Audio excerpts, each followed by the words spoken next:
जय श्री कृष्णा। आज जानकारी लेकर आए हैं कार्तिक मास के ऊपर कि कार्तिक मास जैसा कि अभी चल रहा है, जो नवंबर में पूरे महीने रहेगा, तो किस तरह से आप कार्तिक मास में पुण्य कमा सकते हैं, कैसे कैसे कार्य करने से आपको पुण्य प्राप्त होते हैं, ये जानकारी आज हम आपके लेकर आए हैं।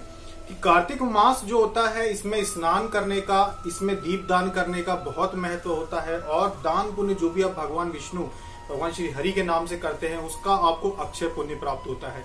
आप में से बहुत सारे लोग ऐसे सोचते होंगे कि जो भाग्य होता है वो हमारे द्वारा किए गए दान पुण्य के कर्मों के द्वारा ही बनता है, कि हमने कुछ पिछले जन्म में जो हमने पूर्व जन्म मिले थे उनमें हमने कितना दान पुण्य किया, कैसा जीवन बिताया, उस पर निर्भर करता है।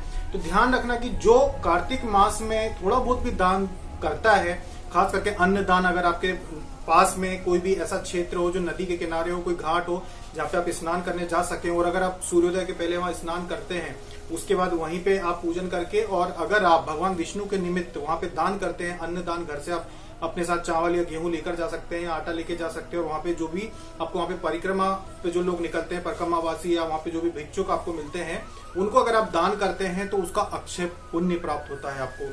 हो सकता है कि कई बार तो जो पुण्य होता है वो इसी जन्म में उदय हो जाता है, और ज्यादातर लोगों का अगले जन्म में उदय होता है, कि जो अगला जन्म आपको प्राप्त होता है वो बहुत ही धनवान कुल में, बहुत ही अच्छी जगह प्राप्त होता है। और अगर मान लीजिए कि आपके कर्म इतने अच्छे हैं कि आपको मोक्ष प्राप्त हो जाए, पूरी तरह से आप अध्यात्म के मार्ग पे चलते हैं, तो फिर वो जो आपके पुण्य होते हैं वही आपको उच्च पद दिलाते हैं अपने प्रभु के लोक में। अब कार्तिक मास में क्या क्या नियम होते हैं? कार्तिक मास में सुबह उठ के, जैसे कि अभी चल रहा है, आप सुबह प्रातः सूर्योदय के पहले उठकर, सुबह 4 साढ़े 4 बजे ही उठकर अगर आप स्नान कर लेते हैं, उसके बाद तुलसी जी में, और अगर आपके पास शालिग्राम है तो शालिग्राम को तुलसी जी के नीचे रख के उस पर अगर आप जल चढ़ाते हैं और भगवान विष्णु का नाम लेते हैं, श्री हरि का नाम लेते हैं, कोई भी मंत्र जो आपको आता हो, या फिर ओम नमो भगवते वासुदेवाय आप मंत्र जप करते हैं, वहीं पर बैठकर 2 मिनट भी अगर आप करते हैं तो इसका अक्षय पुण्य प्राप्त होता है। आप सोच भी नहीं सकते कि करोड़ों रुपए का दान, दक्षिणा, जमीन दान, सोना दान, बड़े से बड़ा दान जो होता है उससे भी बड़ा दान होता है कार्तिक मास में, अगर आप छोटा सा भी कोई दान कर दें।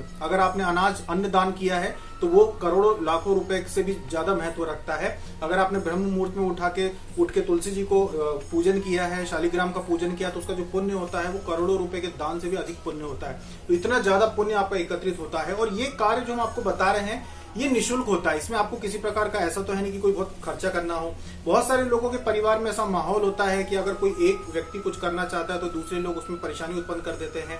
जैसे अगर आप सुबह उठ के स्नान करना चाहें तो दूसरे लोग उसमें परेशानी उत्पन्न कर देते हैं, या फिर बड़बड़ाने लगते हैं, कुछ बोलने लगते हैं कि ऐसा क्यों कर रहे हैं, वैसा क्यों कर रहे हैं। इन चीजों को आपको अनदेखा करना चाहिए, क्योंकि ये होता ही है, इसका खैर कोई पुण्य नहीं मिलता। जैसे मान लीजिए कि आपके परिवार में कोई और भी है जो कार्तिक स्नान कर रहा हो, और अगर वो आपको रोक कर रहा है कि आप ना करें, ऐसे उसके मन में विचार है, आपको बुरा भला बोलकर अगर कोई रखता है, फिर आपका मन दुखाकर कोई कार्तिक स्नान कर रहा है, तो उसका जो पुण्य होता है वो शून्य हो जाता है। उसका पूरा पुण्य जो होता है वो आपको प्राप्त हो जाता है और उनको उसका लाभ नहीं मिलता है। इसलिए अगर कोई भी कार्तिक स्नान करना चाहे तो परिवार के दूसरे सदस्यों को किसी भी प्रकार से तकलीफ ना पहुंचाए, परेशान ना करे। वो सभी को, परिवार के सदस्यों को प्रसन्न रखते हुए अगर आप कार्तिक स्नान कर रहे हैं तभी उसका फल मिलेगा, नहीं तो फल नहीं मिलेगा।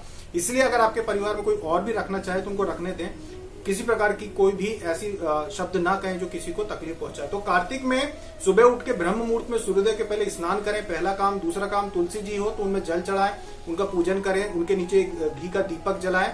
दीपक जो रहेगा वो आप गोलबाती का जो रहता है, गोलबाती का दीपक जला सकते हैं।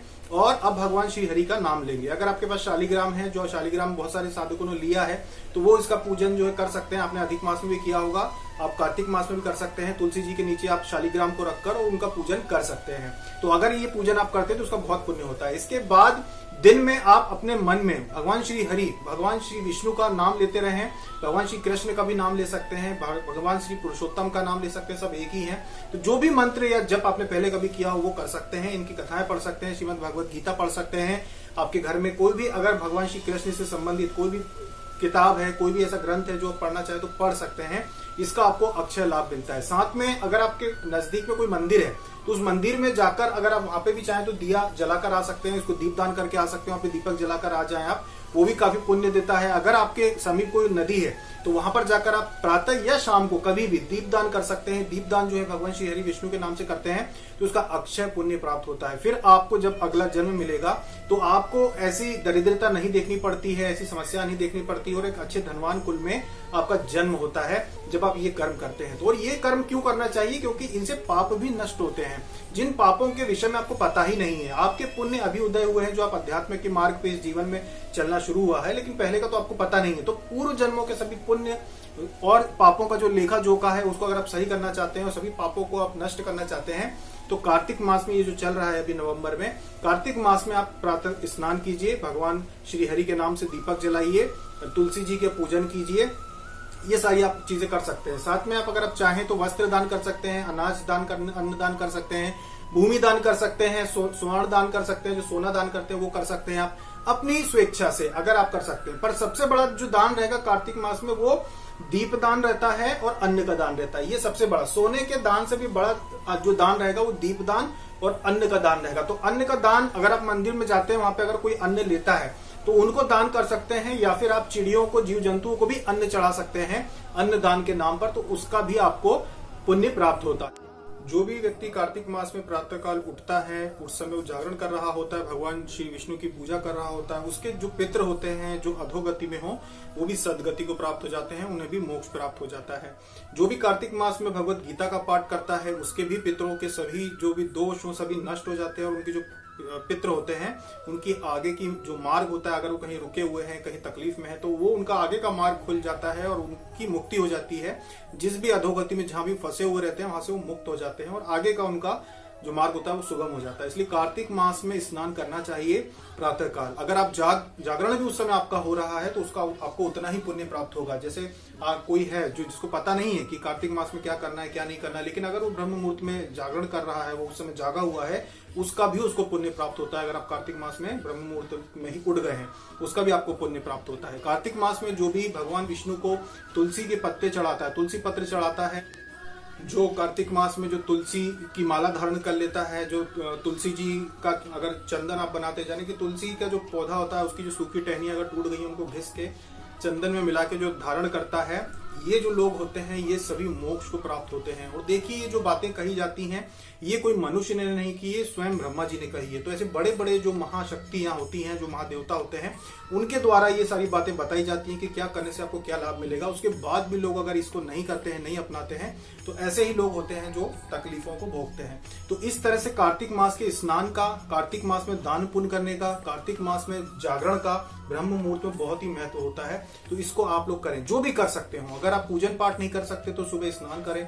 स्नान करने में तो आपको कोई परेशानी नहीं होना चाहिए। अगर सुबह स्नान भी नहीं करते तो जो ब्रह्म मुहूर्त में उठ भी जाते हैं और श्री हरि का नाम जपते हैं उनको अक्षय पुण्य की प्राप्ति होती है। तो सभी साधक जो हमसे जुड़े हुए हैं, जो हमें मानते हैं, जो इस विधि को जो हम बता रहे हैं आपको, जो आपको करनी है विधि यही है कि जागरण करना है और स्नान करना है, जो इसे करेंगे उन सभी के पुराने जो भी पाप होते हैं, जो भी परेशानियां होती हैं, जो भी दोष होते हैं वो दूर होंगे और आपके आगे की साधना में, आपके आने वाले जीवन में एक पवित्रता आएगी और आपको स्वयं ये अनुभव होगा। कार्तिक मास का जब पूर्ण हो जाएगा महीना, आपको स्वयं ये अनुभव होगा कि इससे कितने लाभ होते हैं। तो आगे और कार्तिक मास के ऊपर हम वीडियो लेकर आएंगे जल्द से जल्द। अभी तक इतना ही। जय श्री कृष्ण।